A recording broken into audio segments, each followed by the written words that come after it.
Hello students, class 12 का जो chapter 13 है 3D में बात कर रहा हूँ elements of mathematics function book की, उसकी एक्सरसाइज 13.7 का ये लेक्चर सेकंड है। इस लेक्चर में हम कंप्लीट कर देंगे और इस एक्सरसाइज में हमें एक ही पॉइंट पढ़ रहे हैं और वो पॉइंट हमारा दो प्लेन के बीच का एंगल कैसे फाइंड करें। तो हमने क्वेश्चन 4 तक कंप्लीट कर लिया था और जो क्वेश्चन नंबर 4 किया था सेम वैसा ही 5th क्वेश्चन आपको देखने को मिल रहा है। ठीक है, उसमें भी यही था, इसमें भी यही है। एक के पॉइंट से पास होने वाले प्लेन का इक्वेशन आपको फाइंड करना है और दूसरी कंडीशन रखी कि जो प्लेन जिसका इक्वेशन आप फाइंड कर रहे हो वो किसी दूसरे प्लेन के पैरेलल है। ठीक है, अगर दो प्लेन पैरेलल होते हैं तो उनके जो नॉर्मल होते हैं ना वो दोनों पैरेलल होंगे। ओके, अब दो नॉर्मल वेक्टर पैरेलल है, इसका मतलब उनके डायरेक्शन रेशियो सेम है। ठीक है, ओके, तो मेरे को क्या चाहिए, एन चाहिए, वो यहां से मिल जाएगा। जिस प्लेन का इक्वेशन में फाइंड कर रहा हूं ना उसका जो नॉर्मल के डायरेक्शन में जो वेक्टर जाएगा जिसको हम एन बोलते हैं वो यहां से मिल जाएगा, मतलब सेम ही आएगा। और पासिंग पॉइंट है मेरे पास और इक्वेशन कैसा फाइंड करना है, कार्टेशियन या कुछ नहीं बोला तो कैसा भी फाइंड कर सकते हैं। ठीक है, ओके, देखो आपकी बुक में जो भी क्वेश्चन रखे ना उनमें ये फॉर्मेट है कि अगर आपको किसी दूसरे प्लेन का इक्वेशन वेक्टर फॉर्मेट में रखा है तो आप जिस प्लेन का इक्वेशन फाइंड कर रहे हो उसको भी वेक्टर फॉर्मेट में फाइंड करो, है ना। और अगर कार्टेशियन फॉर्मेट में रखा है तो ये प्लेन कार्टेशियन में है तो हमें जो इक्वेशन फाइंड करेंगे दूसरे प्लेन का जो इसके पैरेलल होगा तो उसको भी कार्टेशियन फॉर्मेट में लेके आएंगे, लेकिन ऐसा कोई फिक्स नहीं है, हमारी इच्छा है ना। अरे क्या चक्कर है, देखो तो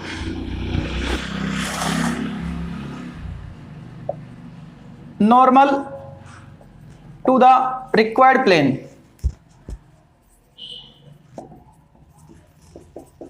जिस प्लेन का इक्वेशन हमको फाइंड करना है उसका नॉर्मल क्या आएगा, normal to the given plane. क्यों? क्योंकि दोनों नॉर्मल पैरेलल होंगे। ठीक है, तो इस वजह से वो जो नॉर्मल की डायरेक्शन होगी ना तो उनके डायरेक्शन रेशियो तो सेम ही होंगे उस वेक्टर के। ठीक है, तो अगर मैं इस वाले को n वेक्टर से डिनोट कर दूं, जिसका इक्वेशन हमको फाइंड करना है जिस प्लेन का, उसके नॉर्मल को अगर मैं n वेक्टर से डिनोट कर दूं तो मेरे को क्या मिलेगा, 2i - 3j + 5k मिलेगा। ओके, और पासिंग पॉइंट क्या है, सपोज वो a पॉइंट है जिसके कोऑर्डिनेट है आपके पास 3 4 -1। ठीक है, तो इस पॉइंट से पास होने वाले प्लेन का इक्वेशन हमको फाइंड करना है और उस प्लेन का नॉर्मल इस डायरेक्शन में है। ठीक है, तो कैसे आएगा, r माइनस पासिंग पॉइंट की पोजीशन वेक्टर लिख दो आप, 3i cap + 4j cap - k cap और इसका डॉट प्रोडक्ट किसके साथ, जो इसकी नॉर्मल डायरेक्शन में वेक्टर जा रहा है उसके साथ। तो n वेक्टर है हमारे पास, तो ये मैं लिख रहा हूं यहाँ पे 2i cap - 3j cap + 5k cap. ठीक है, इक्वल 0। अब इसको सोल्व कर लो, r के साथ ये डॉट में आएगा, r dot 2i cap - 3j cap + 5k cap. Okay, minus, अब इसका इस वेक्टर के साथ डॉट प्रोडक्ट फाइंड करोगे तो क्या आएगा, 3 2 जा 6 और -12, 6 - 12 -6। ओके, और -5 कितना, -11, लेकिन आगे माइनस है तो +11, इधर आएगा तो -11, या फिर आप ऐसा करो, चलो इक्वल के इधर ही लिख लो -11। ठीक है, ये क्या आ गया, वेक्टर इक्वेशन। अगर कार्टेशियन इक्वेशन की बात करता तो i j k को x y z से रिप्लेस कर दो। क्यों? क्योंकि यहां पे जो r वेक्टर है वो xi + yj + z के को रिप्रेजेंट कर रहा है। ठीक है, तो उसका जब इसके साथ डॉट प्रोडक्ट करेंगे तो क्या आएगा, 2x - 3y + 5z और इक्वल -11। ये भी ठीक है, ये भी ठीक है। ओके, यहां पे कार्टेशियन फॉर्मेट में प्लेन का इक्वेशन रखा है और इस प्लेन के पैरेलल हमको दूसरे प्लेन का इक्वेशन फाइंड करना है जो इस पॉइंट से पास हो रहा हो। तो जो पासिंग पॉइंट है उसके जो कोऑर्डिनेट है वो क्या है आपके पास, 2, 3, 4। ओके, अच्छा, और गिवन नॉर्मल क्या है, सॉरी गिवन प्लेन क्या है, given plane 5x - 6y + 7z = 3। तो इसके पैरेलल हमको एक नए प्लेन का इक्वेशन फाइंड करना है, तो इसका नॉर्मल और हम जो फाइंड कर रहे हैं मतलब इसके पैरेलल जो प्लेन है उसका नॉर्मल, दोनों पैरेलल होंगे। ठीक है, तो जिसका इक्वेशन हमको फाइंड करना है उसके नॉर्मल में जो डायरेक्शन रेशियोज होंगे वो तो 5 -6 और 7 ही होंगी ना। ठीक है, ओके, तो मैं डायरेक्ट लिख देता हूं ना, equation of plane which is parallel to, suppose ये P1 प्लेन है, parallel to P1 and passing through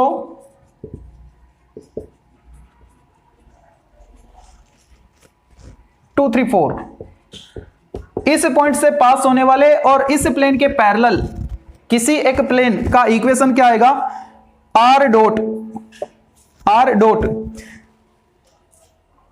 sorry R minus dot नहीं, R minus A dot, R minus A क्या है, पासिंग पॉइंट की position vector 2 i cap plus 3 j cap plus 4 k cap, और इसका dot product किसके साथ, इसके direction में जो पैरेलल वो जा रहा था, नॉर्मल जा रहा था, ठीक है, उसके डायरेक्शन रेशियो सेम आएंगे, यानी 5 i cap minus 6 j cap और प्लस 7 k कैप, ठीक है, और इक्वल 0 करेंगे। अब इसको थोड़ा सिंप्लीफाई कर लो तो ये आएगा आर डॉट, दिख तो रहा है ना नीचे, हाँ ठीक है, R dot 5 i cap minus 6 j cap और प्लस 7 k कैप, और माइनस इन दोनों का डॉट प्रोडक्ट करेंगे तो आएगा माइनस 12, ठीक है, 5 2 10 माइनस 6 3 18 माइनस 8 और 28 माइनस 8 20, ठीक है, पॉजिटिव 20, ये नेगेटिव 20 इधर आएगा तो पॉजिटिव 20 बन जाएगा, फिर से पॉजिटिव 20, ठीक है। या फिर कार्टेशियन फॉर्मेट में लिखें तो क्या आएगा, 5x minus 6y plus 7z equal 20, ठीक है, तो ये भी ठीक है और ये वाला भी ठीक है, जो आपको उचित लगे उसको रख लेना। तो अब देखते हैं फिफ्थ का third part, find the equation vector equation okay of the plane passing through these 3 points, 3 point से पास होने वाले प्लेन का इक्वेशन आपको लिखना है, ठीक है, ओके। तो ये तो हम प्रीवियस एक्सरसाइज में पढ़ के आए हैं, equation of plane passing through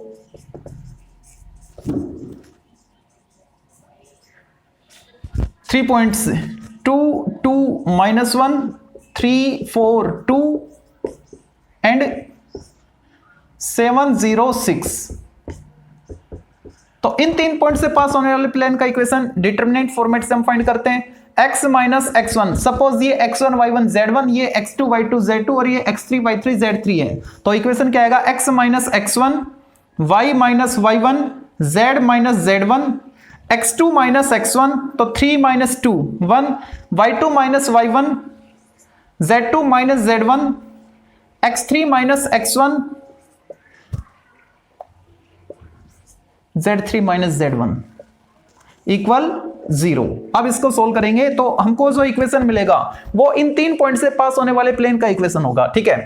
तो ये आएगा 7 2 14 प्लस 6 20 को इससे मल्टीप्लाई करो, 20x माइनस 40, ठीक है, 7 1 जा 7 और माइनस 15 माइनस 8 तो प्लस 8 हो जाएगा, y नेगेटिव डायरेक्शन में होता है, y मतलब 8 आ गया है ना, 7 15 8, हाँ ठीक है, 8 को इससे मल्टीप्लाई करो प्लस 8y माइनस 16 और z प्लस 1 के साथ क्या आएगा -2 और -10 -12, तो -12 को इससे मल्टीप्लाई कर दो तो आपको मिलेगा -12z और -12 इक्वल 0। अब इसको सिंप्लीफाई कर लो, 20x plus 8y minus 12z और ये कितना 40 50 58 68 है ना, 40 50 56 58 68 68, इधर आएगा तो पॉजिटिव हो जाएगा 68, ठीक है, 4 से डिवाइड हो रहा है तो 4 से डिवाइड कर दो तो कितना आएगा 5x plus 2y minus 3z equal 17। तो ये कार्टेशियन फॉर्मेट में लाइन का उसका सॉरी प्लेन का इक्वेशन आया है, ठीक है। हमको क्या चाहिए, हमको तो वेक्टर इक्वेशन चाहिए ना, तो वेक्टर फॉर्म में प्लेन का इक्वेशन क्या आएगा, सपोज वो P1 है, क्या है P1, ओके, इन 3 पॉइंट से पास होने वाले प्लेन का इक्वेशन P1, तो वो आएगा हमारे पास r dot 5i cap plus 2j cap minus 3k cap equal 17, okay. तो पहला पार्ट हमने कर लिया, अब आगे क्या कर रहे हैं, also find the vector equation of a plane passing through this point and parallel to this plane, ठीक है, उस प्लेन का इक्वेशन हमको फाइंड करना है जो इस पॉइंट से पास हो और इस प्लेन के पैरेलल हो। तो इस प्लेन का नॉर्मल और जो हम फाइंड कर रहे हैं, ठीक है, मतलब इस प्लेन के पैरेलल जो प्लेन आएगा उस प्लेन का नॉर्मल, दोनों के नॉर्मल पैरेलल होंगे, ठीक है। क्यों? दोनों नॉर्मल दोनों प्लेन पैरेलल है तो उनके नॉर्मल भी पैरेलल होंगे। ओके, तो जिस प्लेन का इक्वेशन हम फाइंड कर रहे हैं उस प्लेन के नॉर्मल वेक्टर की डायरेक्शन भी यही होगी, मतलब उसके डायरेक्शन रेशियो 5 2 -3 होंगे। ओके, तो अब हम उसका इक्वेशन फाइंड कर पाएंगे। तो क्या लिखें? Equation of plane which is parallel to plane P1, उस प्लेन का इक्वेशन जो P1 के तो पैरेलल है और इस पॉइंट से पास हो रहा है 4 3 1 से एंड पासेस थ्रू 4 3 1, इस पॉइंट से पास हो रहा है और इस P1 प्लेन के पैरेलल हो, तो उस प्लेन का इक्वेशन क्या आएगा? देखो वेक्टर इक्वेशन, तो R माइनस जिस पॉइंट से पास हो रहा है उसके पोजीशन वेक्टर लिख दो। किस पॉइंट से हो रहा है तो इसके पोजीशन वेक्टर क्या आएंगे? 4i cap plus 3j cap plus k cap.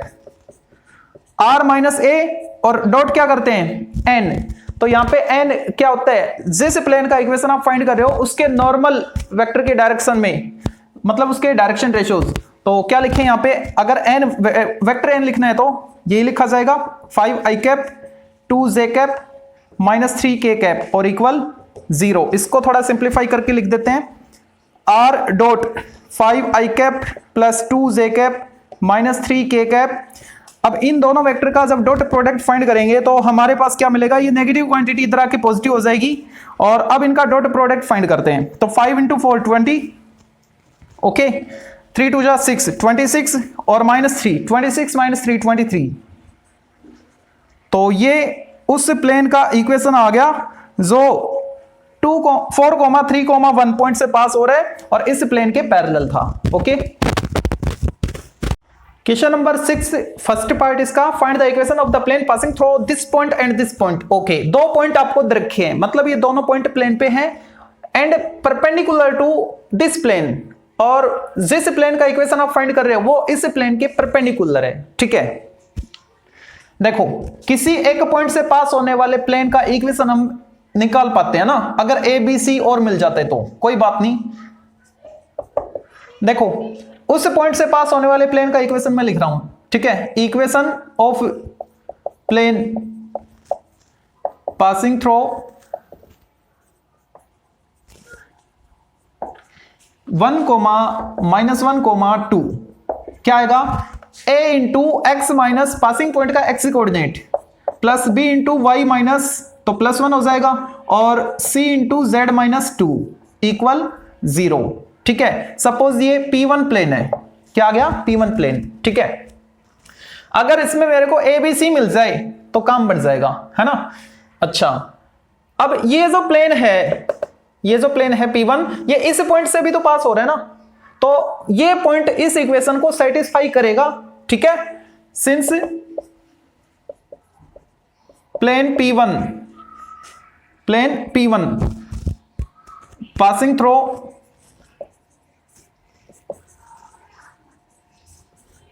-2, अगर इस पॉइंट से भी पास हो रहा है तो एक्स वाई जेड के बदले कोऑर्डिनेट पुट करो, सेटिस्फाई करवाओ।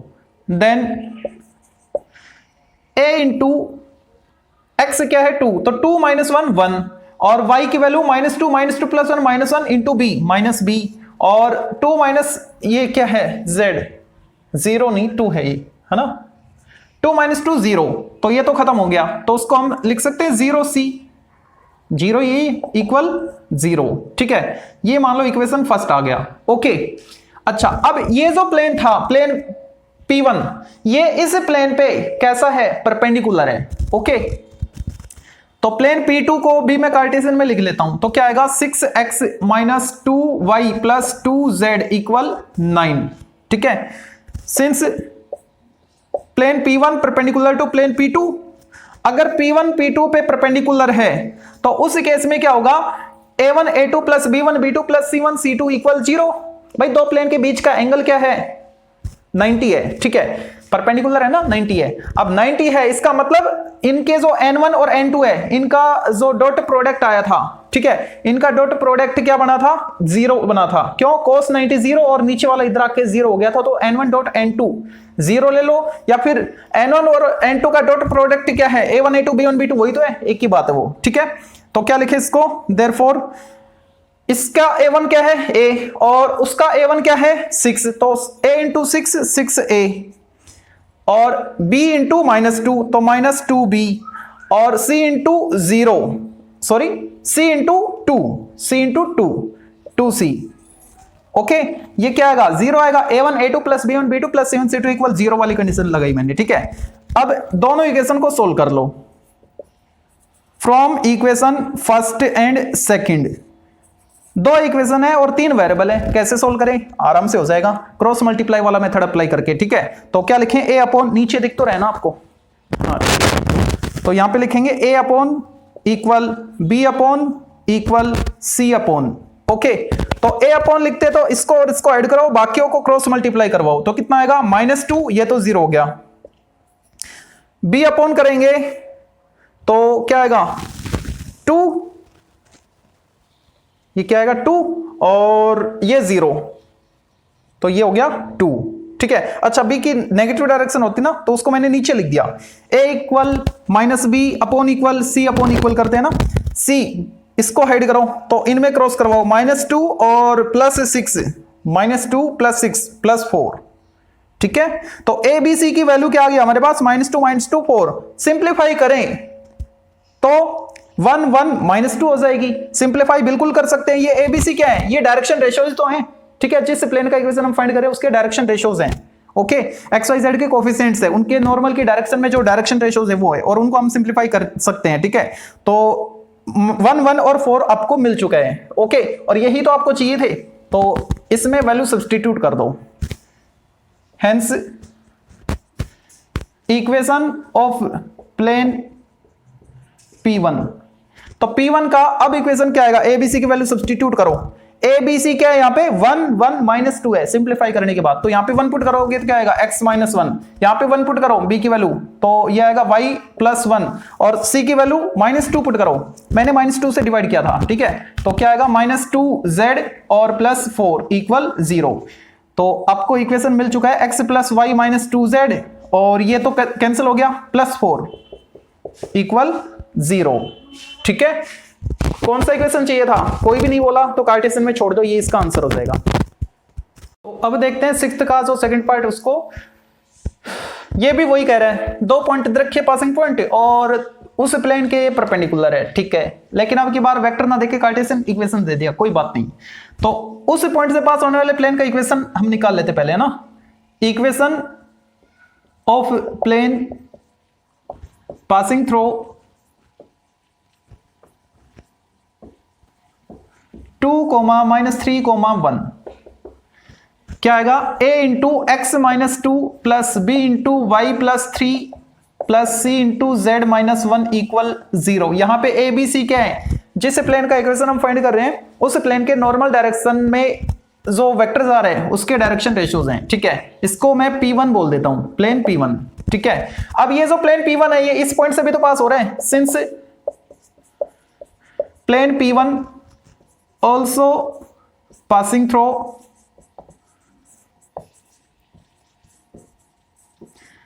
5 2 -1, इस पॉइंट से भी पास हो रहा है, तो ये पॉइंट इसको सेटिस्फाई करेगा, ठीक है। मतलब एक्स वाई जेड की जगह ये वैल्यू पुट कर दो, तो आपको प्लेन क्या मिलेगा, मतलब इक्वेशन नया क्या मिलेगा एबीसी में, 5 -2 3 3 × a 3a और 2 + 3 5 b -1 -2 c = 0।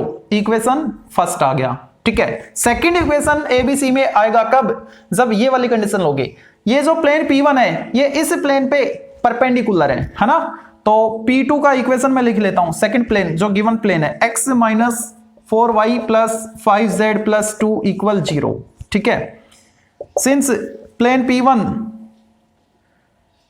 Perpendicular to plane P2, Therefore, तो क्या होगा, a1 a2 + b1 b2 + c1 c2 = 0, ठीक है। तो a1 a2 यानी a × 1 ए यहां पे लिख देता हूं, देयरफॉर ए, और क्या आएगा B1 B2, तो 5B,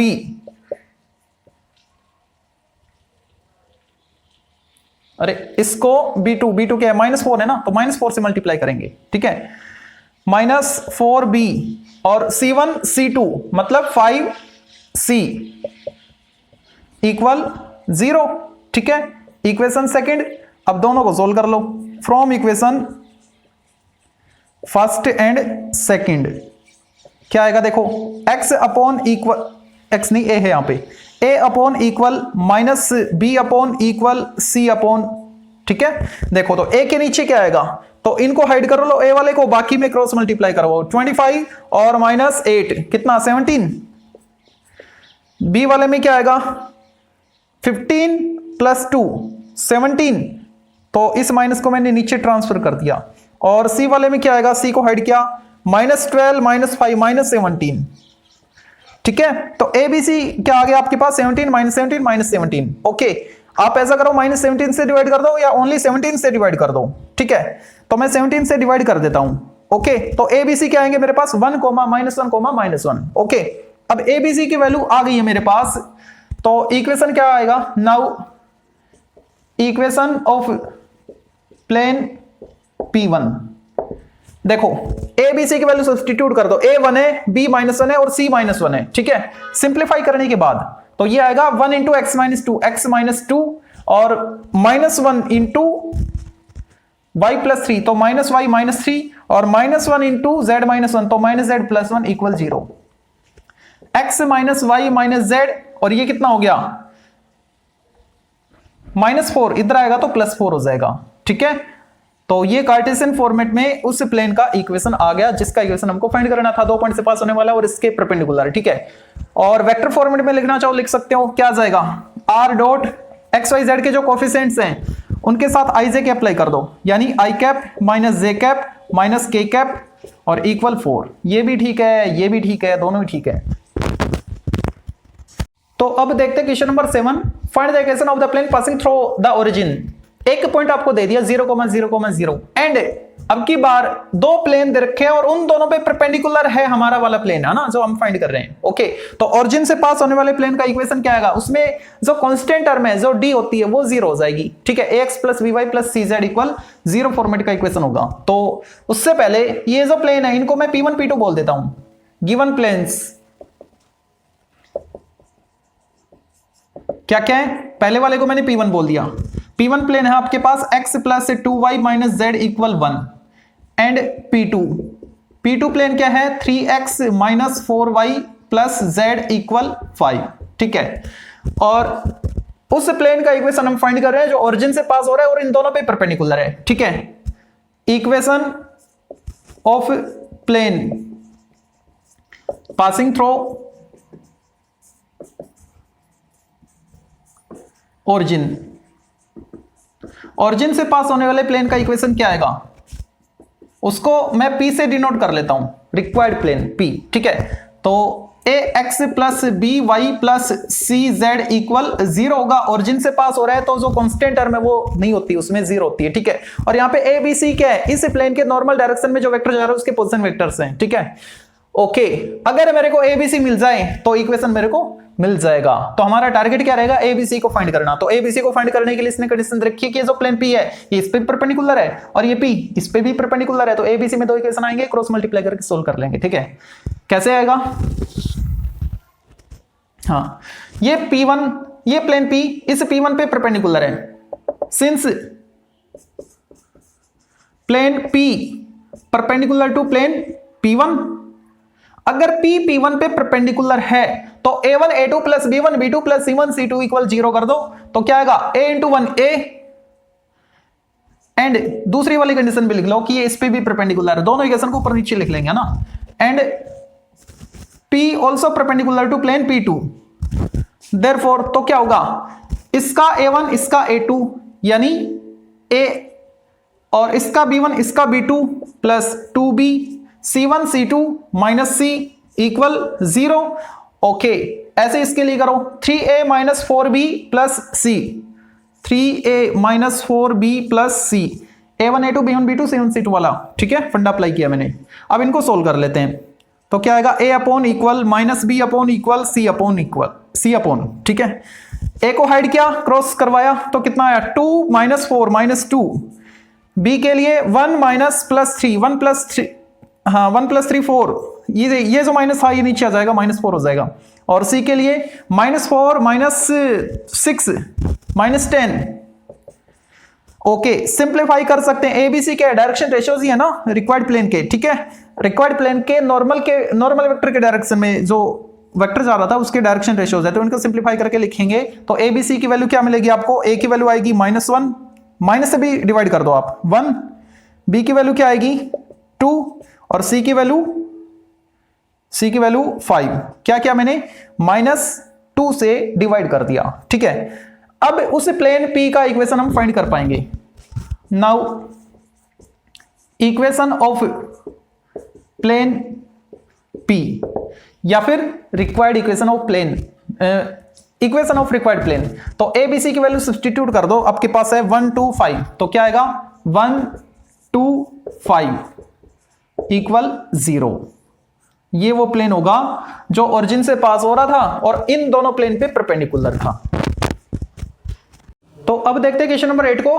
ब्लर नहीं हो रहा, बीच में थोड़ा सा हो रहा है, ठीक है। Prove that equation of plane passing through the point, position vector दे दी उस पॉइंट के, ठीक है, and perpendicular to each of planes, इन दोनों पे परपेंडिकुलर है, ठीक है। और वो जो प्लेन आएगा वो ये आएगा, मतलब इक्वेशन आपको लिख के दे दिया, आंसर दे दिया आपको, ठीक है। तो इस पॉइंट से पास होने वाला उस प्लेन का इक्वेशन आपको फाइंड करना है जो इस पे और इस पे परपेंडिकुलर है, ठीक है, और वो ये आना चाहिए, ओके, ठीक है। उस पॉइंट से पास हो रहा है ना, ठीक है। तो उस पॉइंट से पास होने वाले प्लेन का इक्वेशन हम लिख लेते हैं पहले। इक्वेशन, ये जो दो प्लेन है इनको लिख लो पहले, P1 P2, है ना। गिवन प्लेन्स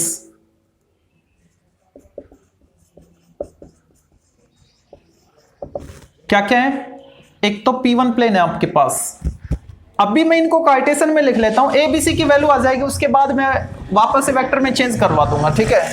तो P1 जो प्लेन है, प्लेन P1, ठीक है, वो क्या है, प्लेन P1 है आपके पास 2x minus Y plus 2z equal 0। ये भी ओरिजिन से पास हो रहा है, कांस्टेंट टर्म नहीं है ना इसमें, ठीक है, कोई बात नहीं। और P2 प्लेन, P2 है आपके पास x plus 3y minus 5z plus 3 equal 0, ठीक है। ये दो प्लेन आपको रखे हैं, ओके। और उस पॉइंट से पास होने वाले प्लेन का इक्वेशन हमको फाइंड करना है, और कंडीशन ये है कि इन दोनों पे वो परपेंडिकुलर भी है, okay. Equation of plane passing through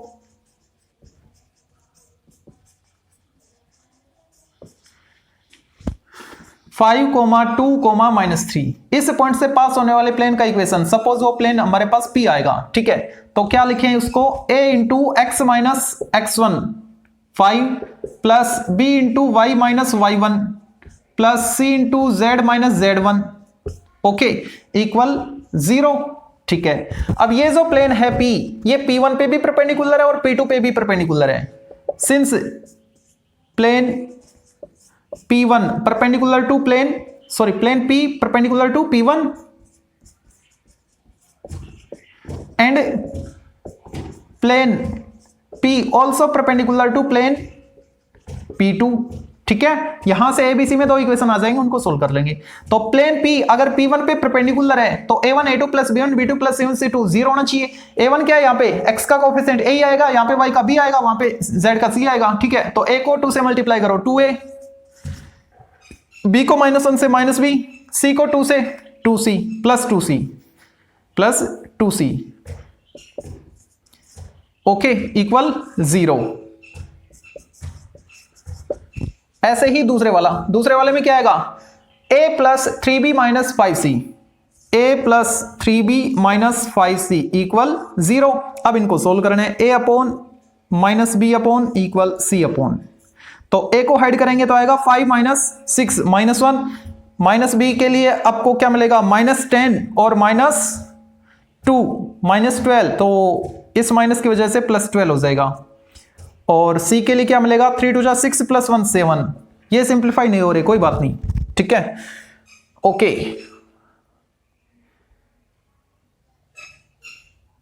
ठीक है, एबीसी आ गया आपके पास। नाउ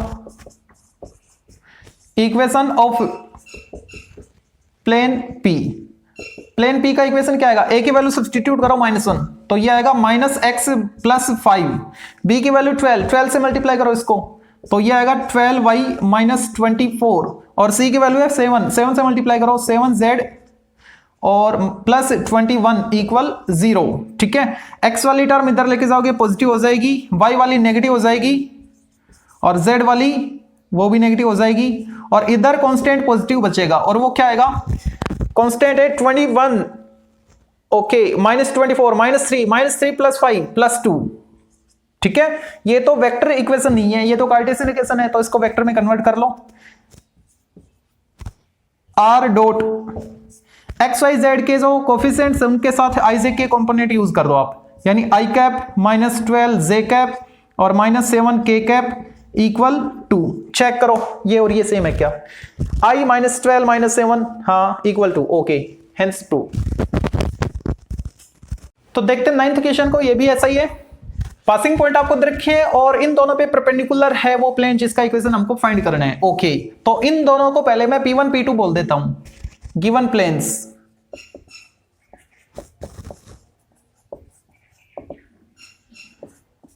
पहले वाला P1 है और वो क्या है आपके पास, x + 2y + 3z - 7 = 0, and P2 जो सेकंड प्लेन है वो क्या है आपके पास, 2x - 3y + 4z = 0। सेकंड वाला ओरिजिन से पास हो रहा है, कोई बात नहीं। अच्छा, अब ये कह रहा है कि उस प्लेन का इक्वेशन फाइंड करो जो उस पॉइंट से पास हो रहा है, 1 1 -1 से। Equation of plane passing through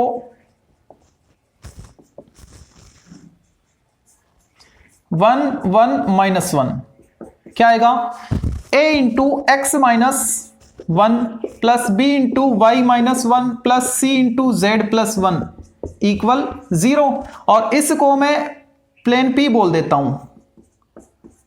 ठीक है, ओके, अब ये जो प्लेन P है ये P1 पे भी परपेंडिकुलर है और P2 पे भी परपेंडिकुलर है।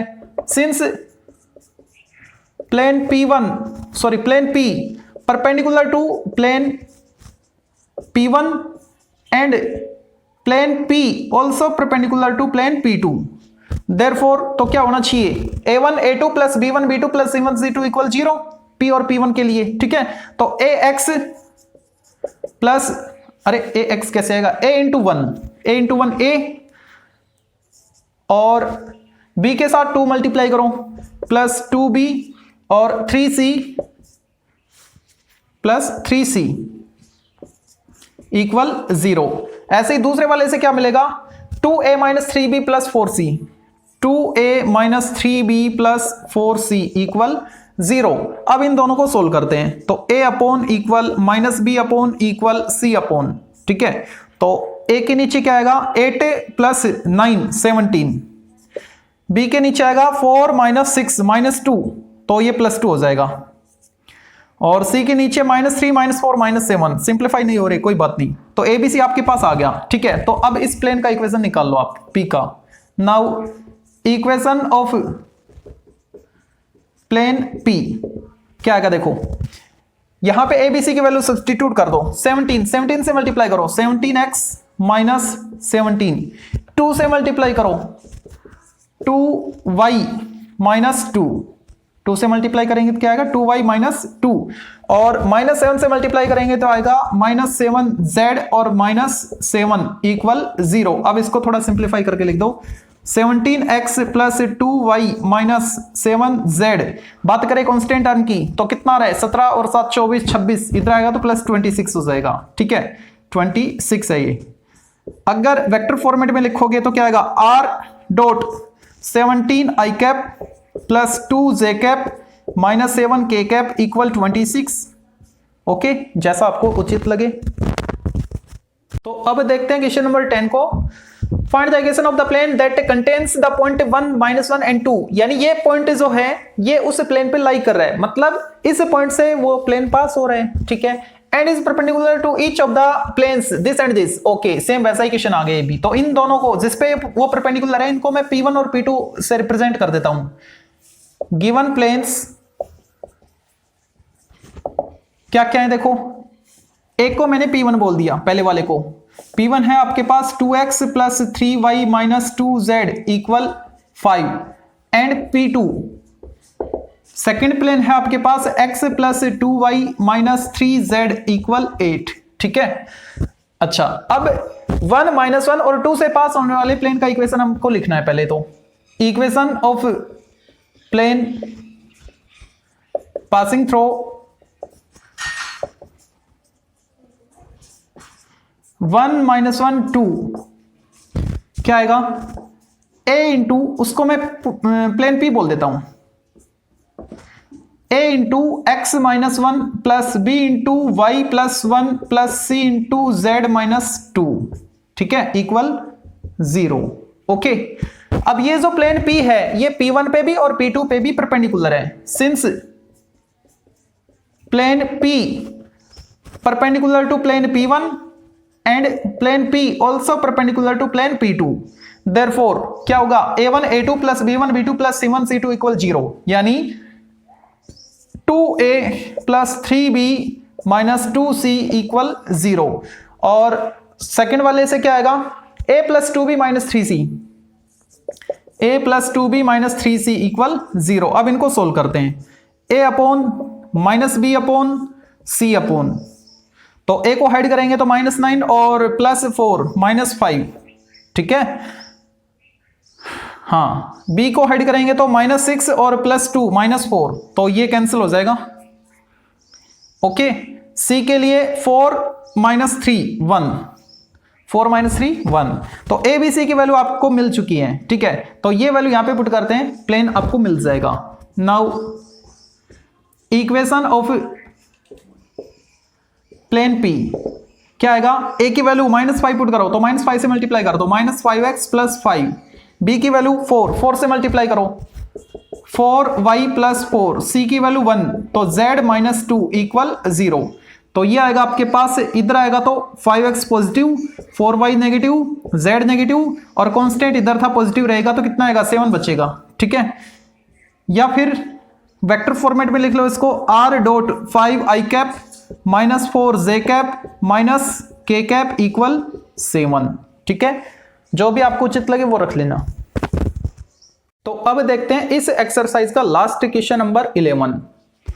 Show that the plane passing through this points. Okay, this points, 3 point आपके पास, 3 पॉइंट से पास होने वाला एक प्लेन हम फाइंड कर लेंगे और ये हमको प्रूव करना है कि वो जो प्लेन आएगा वो XZ प्लेन पे परपेंडिकुलर हो, यानी XZ प्लेन और हम जो प्लेन फाइंड करेंगे उनके बीच का एंगल 90 आए। ठीक है, तो सबसे पहले तो वो प्लेन फाइंड करते हैं जो इन 3 पॉइंट से पास हो रहे हैं।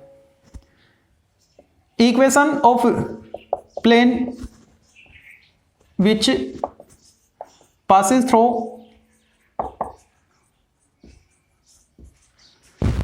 1, 1, 1, 1, -1, 1 एंड -7, 3, -5।